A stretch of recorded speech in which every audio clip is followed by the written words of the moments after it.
ہمارا جو آئین ہے اس کا آرٹیکل 14 وہ واضح طور پہ کہتا ہے کہ ہر انسان کی عزت کی حفاظت کی جائے گی، ہر انسان کی ڈگنیٹی کو پروٹیکٹ کیا جائے گا. یہ ہمارا آئین ہمیں حق دیتا ہے. لیکن جو یہ جاوید علی سے ہوا، یہ میں اس کے منہ سے آپ کو سننا چاہیے کہ اس انسان سے ہوا کیا. اور میں اس کے بعد آپ کو بتاؤں گا یہ جب ختم کر دیں گے کہ یہ جاوید علی تو ایک آدمی ہے جو سامنے آ گیا ہے. یہاں اتنے لوگوں کو انہوں نے، جب سے ہماری گورنمنٹ گئی ہے، اس طرح کے بیان دلوانے کی کوشش کی کہ یا ہمارے M Ps M N As جو تکڑے وزیر ہیں ان کے خلاف دو، یا ان کے اوپر ویڈیو فلم بنا دو، یا بلیک میل کرنے کے لیے ان کی کوئی آڈیو ٹیپس کر دو، یا ان کے اوپر کوئی کرپشن کے کیسز بنا دو بلیک میل کرنے کے لیے. صرف ایک ان کا مقصد ہے کہ کسی طرح تحریک انصاف اور عمران خان کو کمزور کر کے ان چوروں کو پھر سے الیکشن جتا دیا جائے. اب میں جاوید علی کی انٹروڈکشن کروا دوں. ان کو عثمان ڈار نے، جو کلاس 4 ہوتی ہے، جو کلاس 4 کی نوکری ہوتی ہے، وہ نوکری دلوائی سیالکوٹ میں.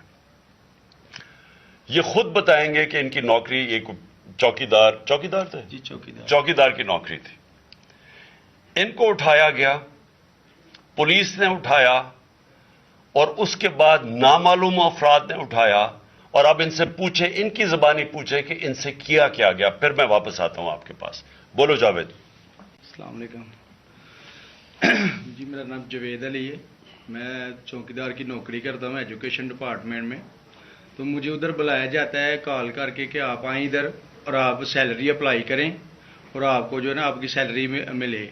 میں ادھر گیا ہوں اور مجھے ادھر صبح 11 بجے سے لے کے تقریباً 3-3:30 بجے تک بٹھایا جاتا ہے. آپ بیٹھو، کرتے ہیں. تقریباً ادھر 4 بجے کے قریب 7-8 پولیس والے آتے ہیں. وہ ادھر سے مجھے پہلے ہاتھ کڑی لگاتے ہیں، بعد میں میرے آنکھوں پہ اوپر شرٹ باندھتے ہیں اور اوپر چولا ڈال لیتے ہیں کہ جیسے میں کوئی دہشت گرد ہوں. ٹھیک ہے. ادھر سے مجھے پرائیویٹ گاڑی میں اٹھاتے ہیں اور لے جاتے ہیں نامعلوم جگہ پہ. ادھر جا کے میرے اوپر مارک چڑھا ہوتا ہے، آنکھیں باندھی ہوتی ہیں. تقریباً 7-8 بندے ہوتے ہیں وہ جو مجھے جاتے فرش پہ لٹا دیتے ہیں اور مارنا شروع کر دیتے ہیں کہ تم نے، عثمان ڈار نے تم سے کتنے پیسے لیے ہیں نوکری دلوانے کے لیے.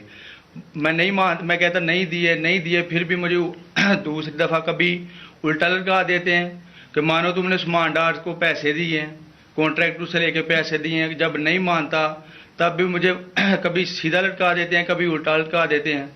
اور بعد میں جب میرے مثلاً کہ کبھی اینٹ ادھر سے اینٹ اٹھاتے ہیں، اسے دھاگے سے میرے نازک حصوں میں باندھ دیتے ہیں کہ مانو تم کانٹریکٹر سے پیسے لے کے عثمان ڈار کو دیتے ہو. کپڑے اتارتے ہیں، بتاؤ. بعد میں مجھے ننگا کرتے ہیں، کپڑے اتار کے ادھر فرش پہ بٹھا دیتے ہیں کہ مانو تم نے عثمان ڈار کو پیسے دیے ہیں. جب نہیں مانتا تو پھر ادھر سے کہتے ہیں کہ ایک ڈالا بھیجو، اس کی بیوی کو اٹھاؤ، اس کے بچے کو اٹھاؤ اور ادھر اس کو لا کر اس کو برہنہ کرو، اس کی ویڈیو بناؤ، فیس بک پہ ڈالو اور بلیک میل کرو. تب ادھر سے جا کے جب میری فیملی آئی تب میں ادھر سے ٹوٹا، ان کے آگے رویا کہ اب آپ بتائیں کہ میں نے کیا کرنا ہے. اس نے کہا کہ آپ 164 کے بیان دیں اور یہ کمنٹ میرے کہہ رہے ہیں کہ آپ نے یہ پیسے ٹھیکیداروں سے لے کے عثمان ڈار کو دی. یہ بتائیں اب کہ کوئی، یہ سب چپ ہو جاتے تھے جب کوئی آتا تھا ایک آدمی؟ جب میری تو آنکھیں باندھی ہوتی تھی. ٹھیک. اس وقت جب کوئی آتا تھا ادھر، کوئی افسر آتا تھا، یہ کہتے تھے کہ بڑے صاحب آ گئے ہیں اور سب سائلنٹ ہو جاتے تھے.